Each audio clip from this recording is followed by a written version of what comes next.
बच्चों आइए उत्प्रेक्षा अलंकार के बारे में पढ़ते हैं। उत्प्रेक्षा अलंकार का तात्पर्य क्या है वो तो बच्चे पहले ये समझ लीजिए, और सबसे आसान चीज पहले जान लीजिए कि उत्प्रेक्षा अलंकार को पहचानेंगे कैसे। तो शुरुआत हम करते हैं कि उत्प्रेक्षा अलंकार के पहचानने के कौन कौन से तत्व हैं। जैसे देखो, पहचानने के लिए आप सबसे पहले देखो कि इसमें जनु, मनु, जानो, मानो, जनहु, मनहु ये सब आ रहा है, तो वहां पर उत्प्रेक्षा अलंकार होगा। अब बच्चे आगे आते हैं कि इसमें क्या खास बात है। उत्प्रेक्षा अलंकार में बच्चे कल्पना की जाती है कि जैसे कल्पना कर लिया किसी भी चीज की, जैसे मानो घर नहीं, घर नहीं चिड़िया घर है। या जैसे उदाहरण के लिए देखो दिया है, सोहत ओढ़े पीत पट श्याम सलोने गात, अमनहु नीलमणि शैल पर आतप पड़ो प्रभात। अब इसमें कवि ने श्री कृष्ण के सौंदर्य का वर्णन किया है और उसकी उपमा किससे दी है, नीलमणि पर्वत से। कि नीलमणि पर्वत पे जब सूर्य की किरणें पड़ती हैं तो क्या होता है कि वो नीलमणि पर्वत बहुत ही सुंदर लगने लगता है।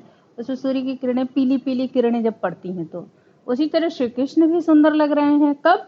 जब उन्होंने अपने सांवले शरीर पे पीले रंग के वस्त्र को धारण कर लिया है, तो कल्पना की गई है। इसी तरह कल्पना किए जाने वाले प्रसंग में उत्प्रेक्षा अलंकार होता है। और उदाहरण देखो, जैसे उत्तरा के लिए है, कहती हुई यूं उत्तरा के नेत्र जल से भर गए, हिम के कणों से पूर्ण मानो हो गए पंकज नए। मतलब उत्तरा के नेत्रों का वर्णन किया गया, ऐसी कल्पना की गई कि हिम के कणों से वो उसके नेत्र भर गए। फिर है, पाहुन ज्यों आए हो गांव में शहर के, मेघ आए बड़े बंठन के संवर के।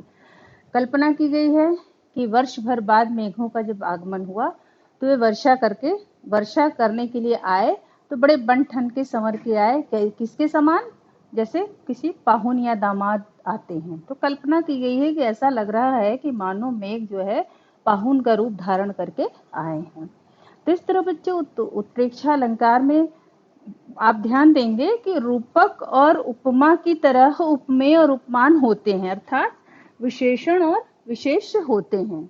मतलब उपमेय विशेष्य होता है और उपमान विशेषण होता है, ये दोनों पक्ष इसमें होते हैं। फर्क कितना होता है, किसमें कल्पना होती है।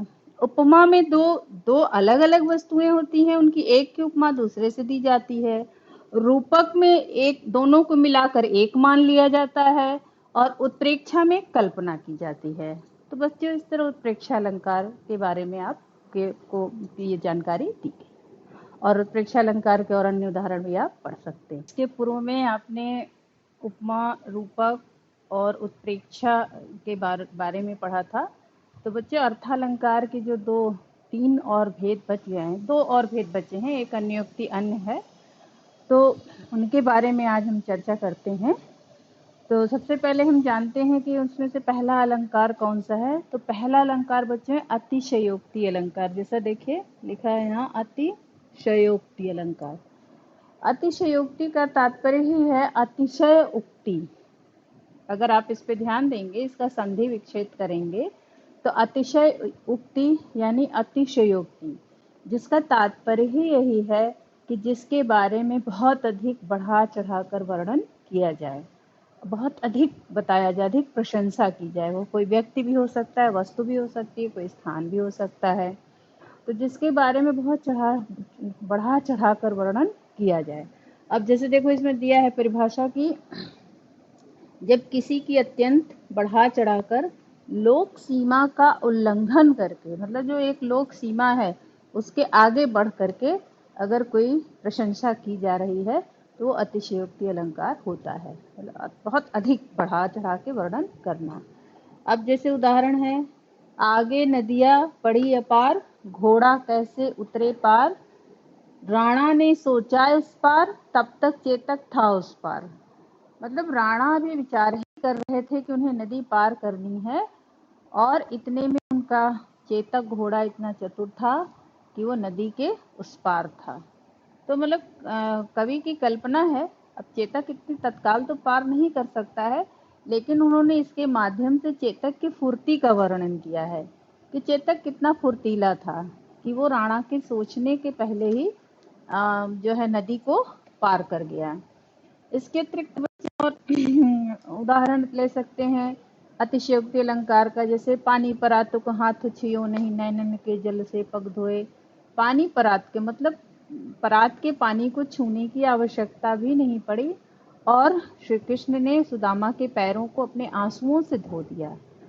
तो ये संभव नहीं है, लेकिन मित्र के प्रति घनिष्ठ प्रेम को दर्शाने के लिए कवि ने इस प्रकार का वर्णन किया है। आगे, भूप सहस्र दस एक ही 12 लगे उठावन टेरत न टारा। भूप सहस्र हजारों राजा लगे थे, लेकिन फिर भी वे एक बार क्या कई बार लगे, लेकिन वे उस शिव धनुष को उठाने में सफल नहीं हो पाए। तो जब आदमी लग जाएंगे तो क्या वो कोई भी चीज उठ सकती है, आराम से उठ सकती है, लेकिन शिव धनुष की महिमा का वर्णन करने के लिए कवि ने इस प्रकार के शब्दों का प्रयोग किया है। बच्चों, आगे हम अगला अलंकार पढ़ते हैं, मानवीकरण अलंकार। मानवीकरण अलंकार, जैसा कि आप इसके शब्द से ही, जो इसका शीर्षक है, इसी से समझ सकते हैं कि मानवीकरण यानी मनुष्य।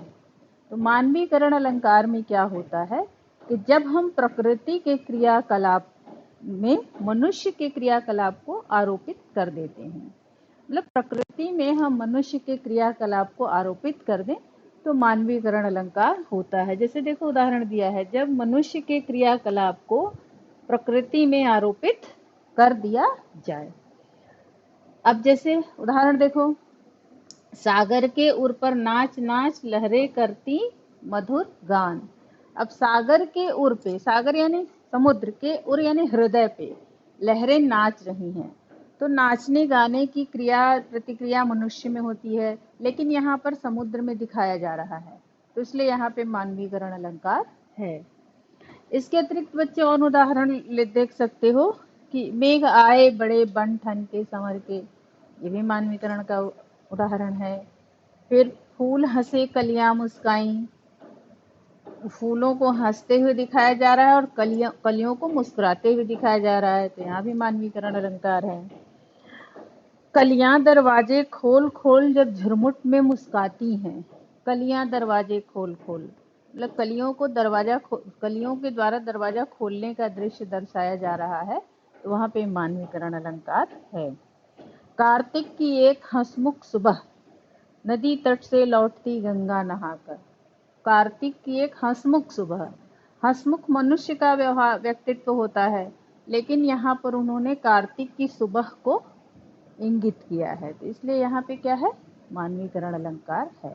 बच्चों, यहाँ तक तो आपके नवीं के कोर्स में है। एक अन्योक्ति अलंकार है, जिसके बारे में भी हम चर्चा कर लेते हैं। अन्योक्ति अलंकार क्या है?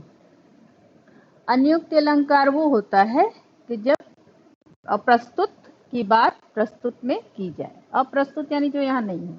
देखो उदाहरण, जहाँ अप्रस्तुत के द्वारा प्रस्तुत का बोध कराया जाए। अप्रस्तुत यानी जो यहाँ नहीं है, लेकिन उसका वर्णन किया जा रहा है।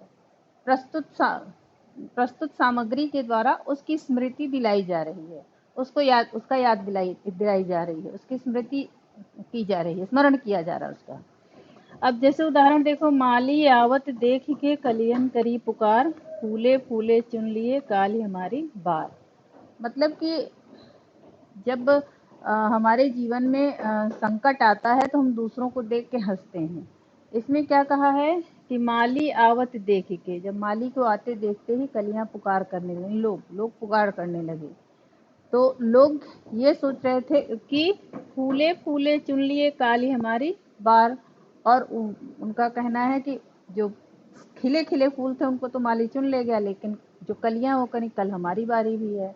मतलब मनुष्य, इसके द्वारा मनुष्य के उस परिस्थिति का वर्णन किया है कि कल जो विपत्ति दूसरों पर आई थी वो आज हमारे ऊपर भी, या अब आगे हमारे ऊपर भी आ सकती है।